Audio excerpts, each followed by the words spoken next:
یہ وہ رسول ہے جس کے اوپر مہر لگی ہوئی ہے، جس کے اوپر پہرا ہے وما ينطق عن الهوى ان هو الا وحی یوحی۔ میرا رسول تو کچھ کہتا ہی نہیں ہے، یہ تو وہی کہتا ہے جو وہی کہتی ہے۔ میرا رسول خود سے کلام نہیں کرتا ہے، یہ تو وہی کہتا ہے جو وہی کہتی ہے۔ میرا رسول اگر چل رہا ہے تو بھی وہی ہے، اگر کہیں بیٹھ رہا ہے تو بھی وہی ہے، اگر کسی سے گفتگو کر رہا ہے تو بھی وہی ہے، اگر کہہ رہا ہے کہ انا مدینۃ العلم وعلی بابھا تو بھی وہی ہے، اگر کہہ رہا ہے من کنت مولا فہذا علی مولا، جس کا میں مولا اس کا علی مولا تو بھی وہی ہے۔ اگر رسول کسی کو بدن میں بلائے تو وہی ہے، کسی کو بدن سے بھگائے تو وہی ہے۔ صلوات صلی اللہ محمد۔ یعنی اس کا رسول ہے جو رحمان ہے، رحیم ہے، جبار ہے، غفار ہے، حنان ہے، منان ہے، برہان ہے، سبحان ہے، قدیم ہے، عالم ہے، حی ہے، قادر ہے، مدرک ہے، مرید ہے، متکلم ہے، صادق ہے، امین ہے، دلیل ہے، وکیل ہے، لم یلد ہے ولم یولد ہے، احد ہے، واحد ہے، صمد ہے۔ یہ اس کا رسول ہے، اور اس نے اس خداوند عالم نے 14 ایسے بے عیب رہبر بنائے، ایسے نائب رہبر بنائے کہ وہ خود محمود تھا، کسی کو محمد بنا دیا، وہ خود اعلیٰ تھا، کسی کو علی بنایا، وہ خود فاطر السماوات والارض تھا، کسی کو فاطمہ بنایا، وہ خود قدیم الاحسان تھا، کسی کو حسین حسن بنایا، وہ خود قدیم الاحسان تھا، کسی کو حسین بنایا، وہ خود معبود تھا تو کسی کو زین العابدین بنا دیا، وہ خود عالم الغیب تھا تو کسی کو باقر العلوم بنایا، وہ خود صادق تھا تو کسی کو جعفر صادق بنا دیا، وہ خود حلیم ہے، وہ خود حلیم تھا تو کسی کو کاظم بنایا، اس کی رضا تھی تو کسی کو رضا بنا دیا، وہ تقوی کو پسند کرتا ہے تو کسی کو تقی بنا دیا، وہ نقی مزاج ہے تو کسی کو نقی بنایا، وہ لشکر والا ہے تو کسی کو عسکری بنایا، وہ نظر نہیں آتا مگر ہے تو کسی کو غیب بنایا۔ صلی اللہ محمد۔ یہ وہ خدا بن گیا، وہ خدا بن گیا۔ قرآن کیا ہے؟ بسم اللہ الرحمن الرحیم، وَاجْعَلْ لِي مِن لَّدُنْكَ سُلْطَانًا نَصِيرًا۔ رسول اسلام کے لیے پروردگار تو اپنے یہاں سے میرے لیے مددگار بنا، اپنے یہاں سے۔ جناب موسیٰ کی جب دعا پڑھیں گے نا تو جناب موسیٰ کہتے ہیں کہ میرے اہل سے میرا مددگار ہے، تو دونوں میں فرق ہوا، وہ کہہ رہے ہیں جناب موسیٰ کہ میرے اہل و عیال سے بھیجے، یعنی میرے خاندان سے بھیجے۔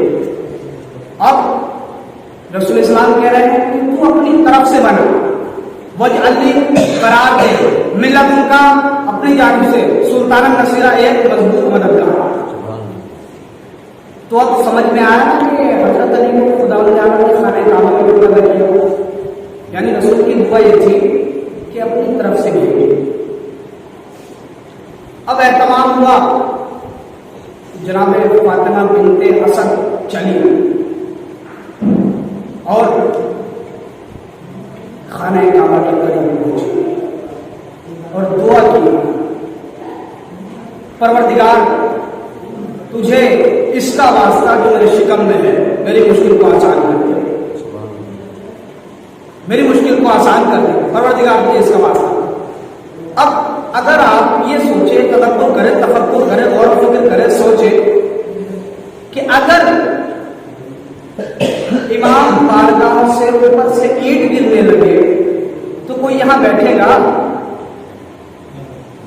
کوئی اوپر سے اینٹ گرنے لگے تو سب بھاگیں گے نہیں بھاگیں گے؟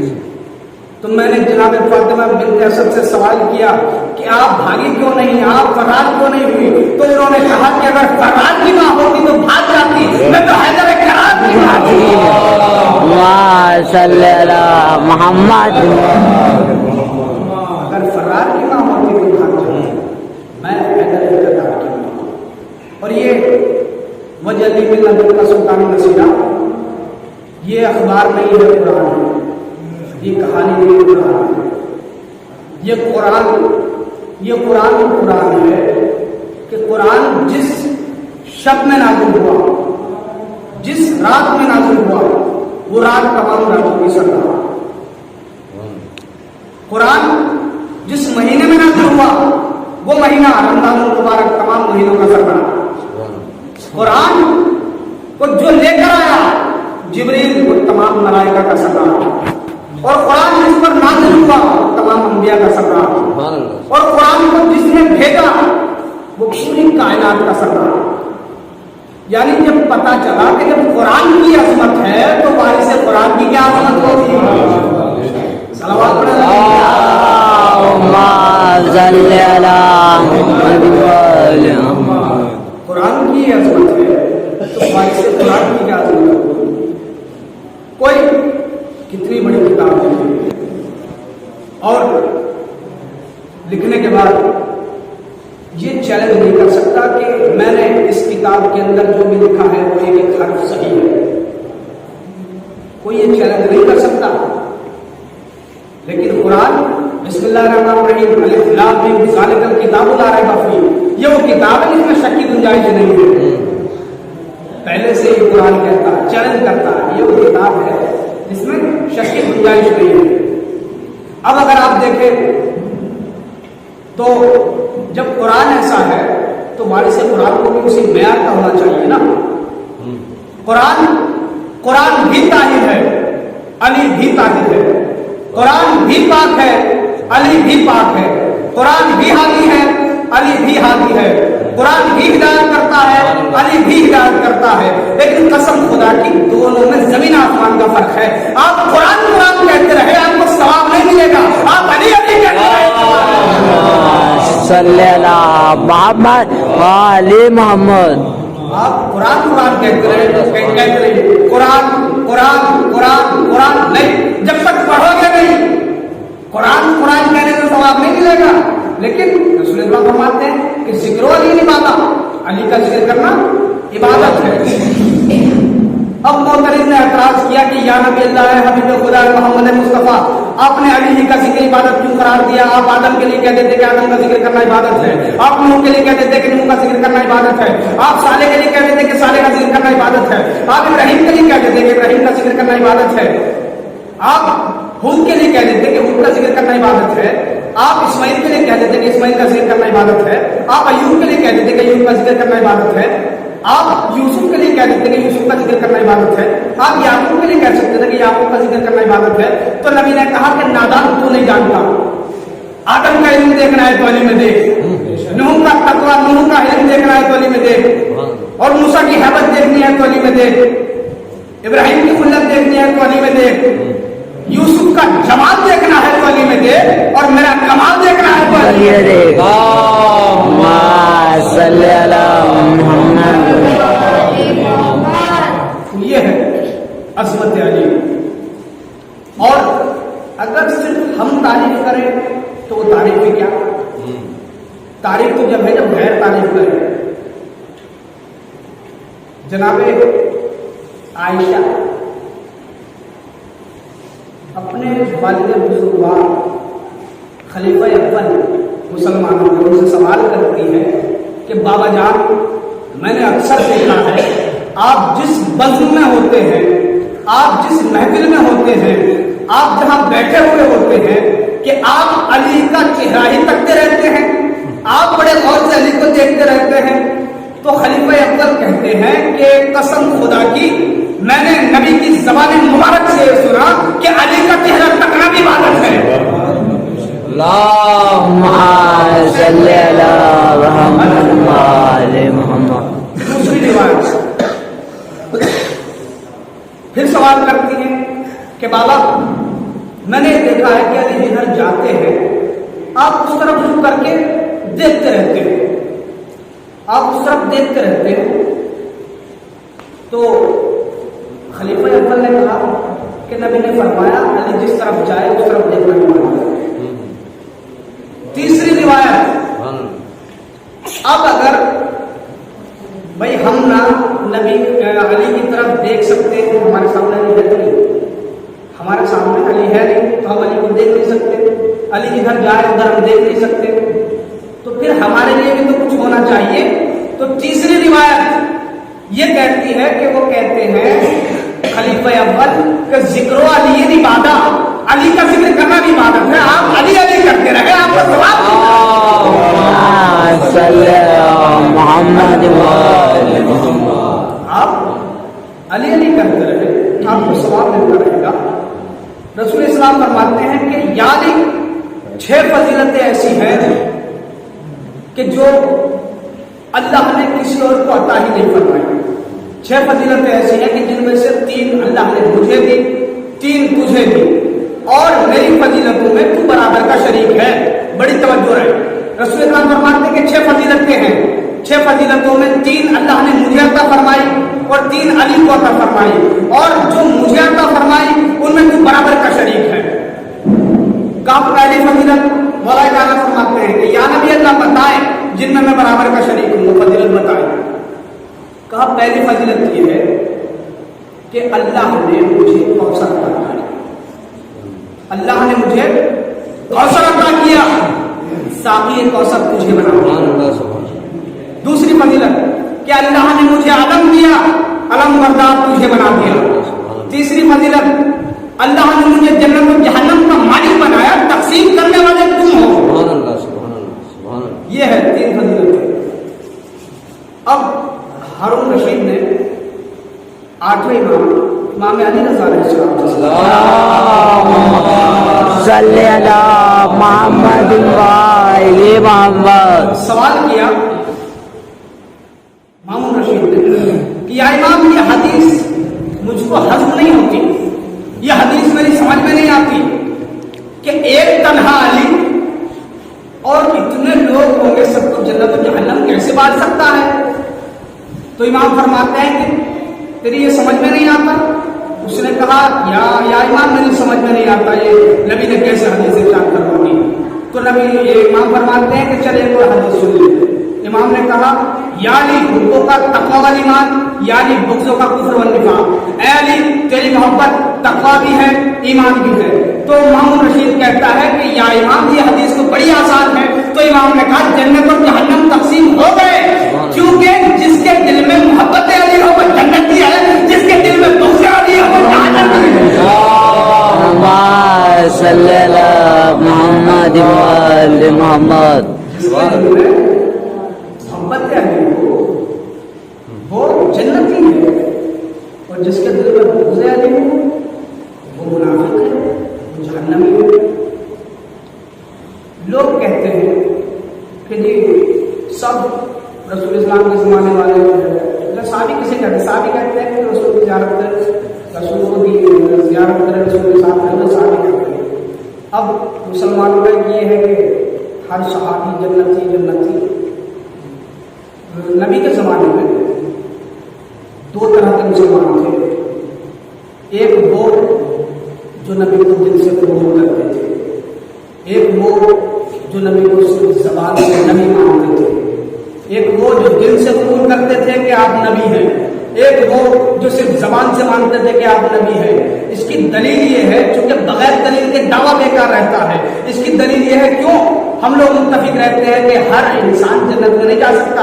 آپ یہ کہتے رہے، اعلان کرتے رہے کہ جنتی. اس کی دلیل یہ ہے کہ اگر سب جنتی ہوتے تو قرآن میں سورہ منافقون نازل نہ ہوتا.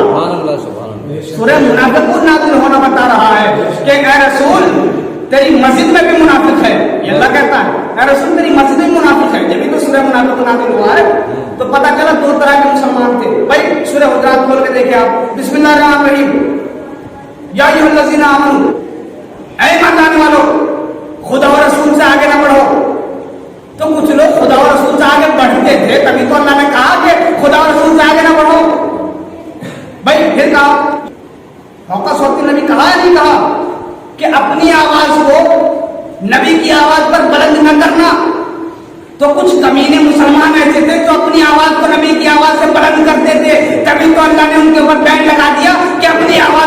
آواز سے بلند نہ کرنا، توجہ ہے نہیں؟ تو اگر سب جنتی ہوتے تو یہ نعرہ پڑھنا ٹھیک تھا، تو کیوں سورہ منافقون نازل؟ صلوات پڑھا تو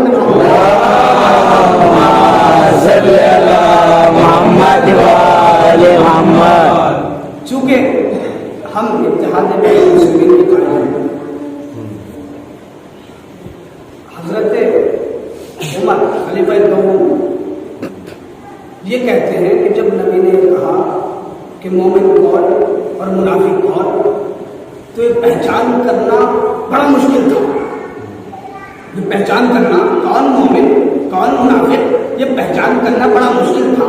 سب کلمہ پڑھتے ہیں، سب نماز پڑھتے ہیں، سب قیام کرتے ہیں، سب رکوع میں جاتے ہیں، سب سجدے میں جاتے ہیں، سب مسجد میں آتے ہیں، سب لا الہ الا اللہ محمد رسول اللہ پڑھتے ہیں، لیکن پہچان کرنا مشکل تھا۔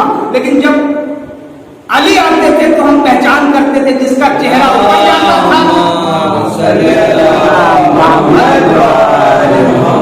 ہم پہچان کر لیا کرتے تھے کہ جس کا چہرہ اتر جایا کرتا تھا وہ منافق، اور علی کو دیکھ کر جس کا چہرہ مسکراتا تھا وہ مومن۔ اب تین فضیلتیں آپ نے سنی۔ اب مولا کائنات فرماتے ہیں کہ یا نبی اللہ اب وہ بتائے جو اللہ نے آپ کو عطا کی، جو اللہ نے مجھے عطا کی۔ تین فضیلتیں تو میں نے بتا دی کہ یا نبی اللہ وہ بتائے کہ جو اللہ نے مجھے عطا کی۔ اب نبی نے فرمایا کہ یا علی جیسا سسر آپ کو ملا، مجھ جیسا سسر جو آپ کو ملا وہ مجھے بھی نہیں ملا۔ علی فضیلت، چونکہ وہ تو تھے دائیں بائیں میں دفن ہونے والے اور دفن ہو کے بھی کچھ نہ کر سکے، تو پہلی فضیلت یہ۔ دوسری فضیلت کہ یا علی جیسی زوجہ فاطمہ آپ کو ملی ایسی پوری کائنات میں کسی کی زوجہ نہیں ہے۔ کا تیسری فضیلت کہا جیسے بچے آپ کے ہیں حسن اور حسین ایسے تو کسی نبی کے بھی نہیں ہے، ایسے تو کسی نبی کے نہیں ہے۔ اللہم صلی علی محمد، جیسے بچے آپ کے ہیں ایسے تو کسی نبی کے بھی نہیں ہے۔ اب آپ نے دیکھا ہوگا سائل کو دیکھا تو سائل آتا ہے اور سوال کرتا ہے کہ محمد کے نام میں دے دو، سائل سائل آتا ہے اور سوال کرتا رہتا ہے۔ آپ کے در پر بھی آتا ہوگا، آپ بھی دیکھتے ہوں گے، اور آج کل ریکارڈنگ کر کے جو فقیر جو ہے مانگتے ہیں کہ محمد کے نام پہ دے دو، علی کے نام پہ دے دو، حسن کے نام پہ دے دو، فاطمہ کے نام پہ دے دو، حسین کے نام پہ دے دو۔ اب ہم نے اس فقیر سے اس سائل سے سوال کیا کہ ذرا یہ بتا تو ان کے نام پہ کیوں نہیں مانگتا؟ پہلے کے نام پہ مانگ کے دیکھ، دوسرے کے نام پہ مانگ کے دیکھ، تیسرے کے نام پہ کیوں نہیں مانگتا؟ تو کہے گا کہ ان کے نام مانگنے سے، ان کا نام لینے سے ہم کو بھیک نہیں ملتی، ان کا نام لینے سے مجھ کو بھیک نہیں ملتی۔ عجیب بات ہے، جب ان کا نام لینے سے بھیک نہیں ملتی تو جنت کہاں سے ملے گی؟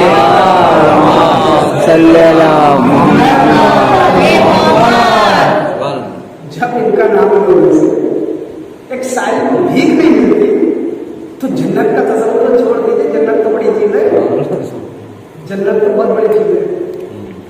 تو یہ ہے فضیلت علی۔ اہل بیت کو نکالنے کے بعد، اہل بیت کو جدا کرنے کے بعد پوری نماز کا ترجمہ چھوڑیے، صرف چیلنج ہے میرا، جہاں جہاں تک آواز جا رہی ہے، صرف اہل بیت کو نکالنے کے بعد صرف اللہ اکبر کا صحیح ترجمہ بتاؤ، اللہ اکبر کا صحیح ترجمہ اہل بیت کو جدا کرنے کے بعد۔ کوئی کتنا ہی پڑھ لے، کتنا بڑا عالم ہو جائے، لیکن اہل بیت سے بڑا عالم تھوڑی ہو جائے گا، علی سے بڑا عالم تھوڑی ہو جائے گا، حسن اور حسین جیسا عالم تھوڑی ہوگا، جعفر صادق جیسا عالم بھی کو ہونا چاہیے۔ صرف اللہ اکبر کا ترجمہ ہو کر کے بتایا صحیح، باقی آپ دیکھیں گے تو ہر لغات میں ملے گا اللہ اکبر کا ترجمہ جو ہے کرنے والے یہی کریں گے، ہم نے بھی یہ کر رکھا ہے، لیکن صحیح ترجمہ یہ نہیں ہے۔ صحیح ترجمہ جو تو مفہومی ترجمہ ہے، بھائی اللہ اکبر، اللہ سب سے بڑا، اللہ یہ تو ترجمہ ہے، اللہ سب سے بڑا ہے. سب نے یہ ترجمہ کیا اللہ سب سے بڑا ہے, اللہ سب سے بڑا ہے, اللہ سب سے بڑا ہے. اگر کسی کے 5 بھائی ہو, کسی کے 5 بھائی ہو اور 5 بھائیوں میں جو سب سے بڑا ہو اسے کہا جائے کہ یہ کون ہے, کہا یہ سب سے بڑا ہے, تو چھوٹے کچھ اور ہے نا جو کتنے ان سے بڑا ہے, جو ہے نہیں بھائی. 5 بھائی ہیں اور 5 بھائیوں میں جو بڑا بھائی ہے یہ پوچھا جائے کہ یہ کون ہے, یہ کون ہے, کہا یہ فلاں صاحب سے بڑے ہیں, یہی تو ہے, یہ سب سے بڑا ہے. آپ نے کہا اللہ اکبر, اللہ سب سے بڑا ہے, تو کچھ چھوٹے اللہ بھی ہیں تو ان سے بڑا ہے, کچھ چھوٹے اللہ ہے کیا تو ان سے بڑا اللہ ہے. تو صحیح ترجمہ کیا ہوا؟ یہ ایک شخص آیا کہ یا امام, چھٹے امام کی خدمت میں آیا کہ یا امام اس کا صحیح ترجمہ مجھے بتایا. اللہ اکبر, کہا فلا فلا فلا کیا کہتے ہیں جو دیگر فقہا ہیں, جو دیگر فقیہ ہیں, فقہ نکالنے والے, وہ کیا کہتے ہیں؟ کہا وہ تو یہ کہتے ہیں کہ اللہ کا مطلب یہ ہے کہ اللہ سب سے بڑا ہے. اگر ہم درمیان اہل بیت نہ ہوتے تو کبھی ان کا جواب دینے والا نہیں تھا, نہ کوئی جواب دے سکتا تھا. تو امام نے کہا, اس نے اللہ کو محدود کر دیا. امام نے کہا اس نے اللہ کو محدود کر دیا. تو اس شخص نے سوال کیا کہ یا امام آپ بتائیں کہ صحیح ترجمہ کیا ہے, بڑی توجہ ہے, اور جانے کے بعد اس معلوم کر لیتے ہیں کہ اس کا صحیح ترجمہ کیا ہے. تو امام نے فرمایا کہ ہماری تعریف کو توصیف کرنے سے بھی وہ بڑا ہے, ہم اس کی تعریف نہیں کر سکتے وہ کتنا بڑا ہے. یہ لفظ تو ہم نے بنائے ہیں کہ اللہ اتنا بڑا ہے, اللہ اتنا بڑا ہے, اللہ سب سے بڑا ہے, یہ لفظ ہم بنانے والے ہیں. لیکن وہ اس وقت وہ اتنا بڑا تھا کہ جب یہ لفظ نہ تھے, وہ اس وقت تھا جب کوئی نہ تھا, اور وہ اس وقت بھی رہے گا جب کوئی نہ رہے گا. شروع بھائی نماز شروع کہاں سے ہوتی ہے؟ نماز کا مقدمہ کے طور پہ اذان پڑھی جاتی ہے. اذان میں بھی سب سے پہلے اللہ اکبر, مؤذن کہتا اللہ اکبر. تو ابھی مؤذن نے کہا کہ اللہ اتنا بڑا ہے کہ میں اس کی بزرگی بیان نہ کر سکا, اللہ اتنا بڑا ہے کہ میں اس کی بزرگی بیان نہ کر سکا. پھر اقامت میں آ جائے اللہ اکبر, اقامت والا بھی کہہ رہا ہے اللہ اتنا بڑا ہے کہ اس کی بزرگی بیان نہیں ہوئی ہے. اب نماز میں آ جائے, تکبیر کہی جاتی ہے, نیت ہوتی ہے سب سے پہلے, نیت کے بعد تکبیرۃ الاحرام, اللہ اتنا بڑا ہے کہ میں اس کی بزرگی بیان نہیں کر سکا. پھر رکوع میں جائیے, رکوع میں جانے کے بعد پھر انسان کھڑا ہوتا, پھر کہتا اللہ اکبر, اللہ اتنا بڑا ہے کہ میں اس کی بزرگی بیان نہیں کر سکتا. اور پھر جب لاسٹ میں آپ پہنچیں گے, جب آپ لاسٹ میں پہنچیں گے اللہ اکبر اللہ اکبر اللہ اکبر, لاسٹ میں یہ تو کرتے ہیں. تو اب نماز پڑھنے والا یہ بتا رہا ہے کہ وہ اتنا بڑا ہے کہ اس کی بزرگی بیان نہیں کر سکا وہ ابھی تک. سمجھ تو ہے نہیں؟ صلوات پڑھ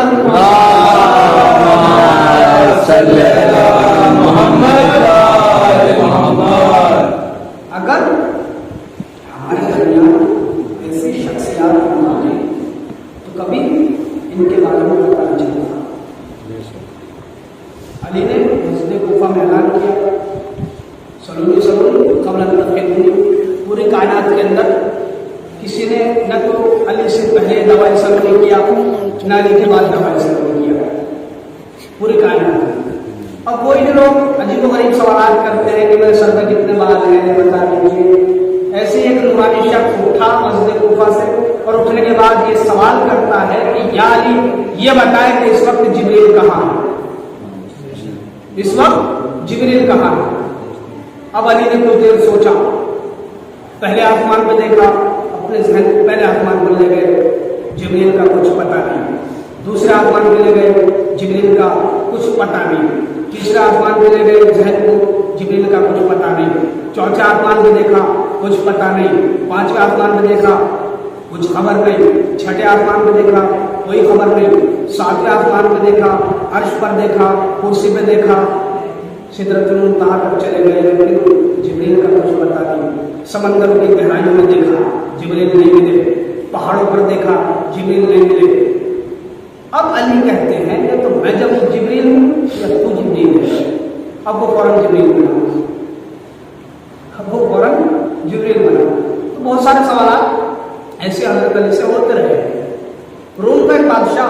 اس نے بہت سارے سوالات لکھے، خلیفہ دوم کا زمانہ تھا، صحیح.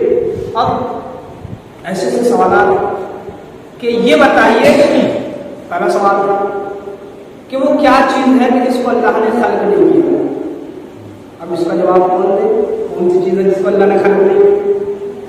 دوسرا سوال، وہ کیا چیز ہے جس کو اللہ کرتا نہیں؟ تیسرا سوال، وہ کیا چیز ہے جس کو اللہ نہیں جانتا؟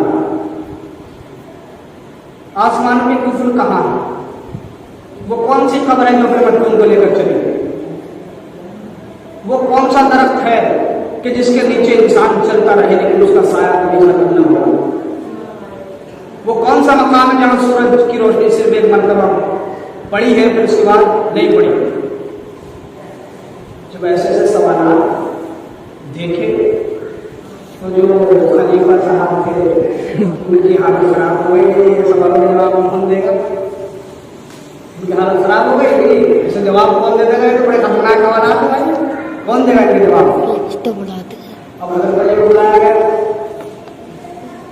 یا علی بتائیں وہ کیا چیز ہے جس کو اللہ نے خلق نہیں کیا؟ توجہ ہے. تو امام فرماتے ہیں کہ وہ قرآن ہے جس کو اللہ نے خلق نہیں کیا. یہ کیا مطلب؟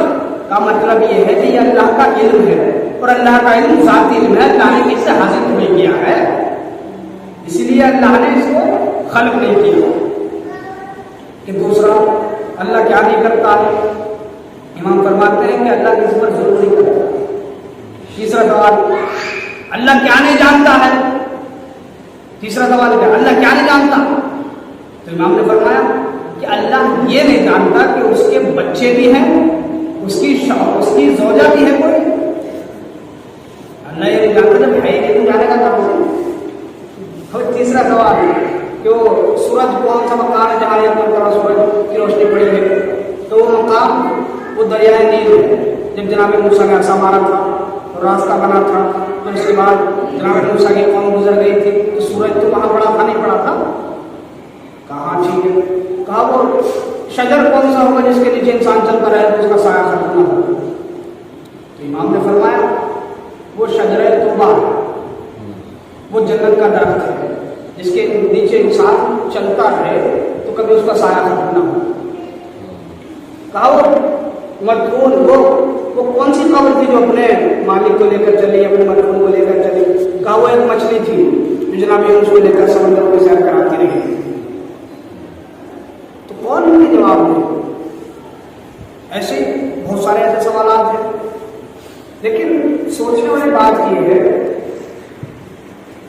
کہ مین جو مقصد ہے وہ ہے علم کا حاصل کرنا. مختلف مقامات پہ امام نے نہج البلاغہ میں فرمایا العلم خیر من المال، علم مال سے بہتر ہے. العلم یحرس من تحرس المال، مال کی تو حفاظت کرتا ہے، علم تیری حفاظت کرتا ہے. العلم حاکم ومال محکوم علیہ، علم انسان کو حاکم بناتا ہے. علم والا کبھی کسی کے در پر نہیں جاتا. اگر تمہارے پاس علم ہے تو یہودی تمہارے در پہ، مجوسی تمہارے در پہ.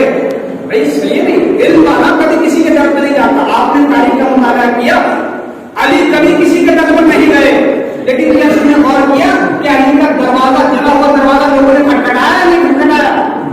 یہ ہے علم کا معیار. علم والا کبھی کسی کے در پر نہیں جاتا بلکہ علم والے کے در پر سب لوگ جاتے ہیں. العلماء باقون ما بقی الدہر، جب تک زمانہ باقی ہے علماء باقی ہے. موت العالم، موت العالم، ایک عالم کی موت پورے عالم کی موت ہے. چونکہ جو فیض پہنچ رہا تھا وہ نہیں پہنچے. صلوات پڑھیں اللہم صلی علی محمد و آل محمد. اب انسان اتنا مضطرب اور پریشان رہتا ہے، کبھی سجدے میں جاتا ہے کہ رب کی معرفت حاصل کرے، کبھی رکوع کرتا ہے کہ رب کی معرفت حاصل ہو جائے، کبھی مندر میں جا کر گھنٹی بجاتا ہے کہ رب کی معرفت حاصل ہو جائے، کبھی گرجا گھر میں جانے کے بعد موم بتی جلاتا ہے کہ رب کی معرفت حاصل ہو جائے، کبھی ادھر جاتا ہے کبھی ادھر جاتا ہے، کبھی آپ سے ملتا ہے کہ رب کی معرفت حاصل ہو جائے، ادھر ادھر بھٹکتا رہتا ہے کہ کسی طریقے سے رب کی معرفت حاصل ہو جائے۔ امام فرماتے ہیں کہ ومن عرف نفسہ فقد عرف ربہ، جس نے اپنے آپ کو پہچان لیا اس نے پروردگار کو پہچان لیا۔ صلوات پڑھیں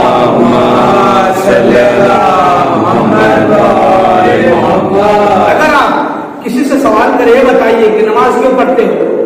کہ جنت کی وجہ سے، جنت ملے گی۔ روزہ کیوں رکھتے ہو؟ جنت کی وجہ سے، جنت ملے گی۔ حج کیوں کرتے ہو؟ جنت کی وجہ سے، جنت ملے گی۔ زکات کیوں دیتے ہو؟ جنت ملے گی۔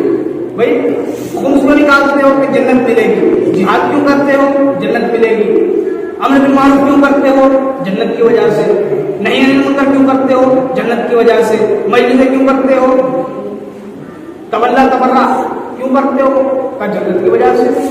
کسی سے بھی آپ سوال کریں تو وہ یہی جواب دے گا بھائی جنت کی وجہ سے کرتے ہیں۔ تو امام فرماتے ہیں کہ پروردگار علی نہ تیری عبادت جنت کے لالچ میں کرتا ہے نہ جہنم کے خوف سے کرتا ہے، بلکہ تو لائق عبادت ہے، علی تیری عبادت کرتا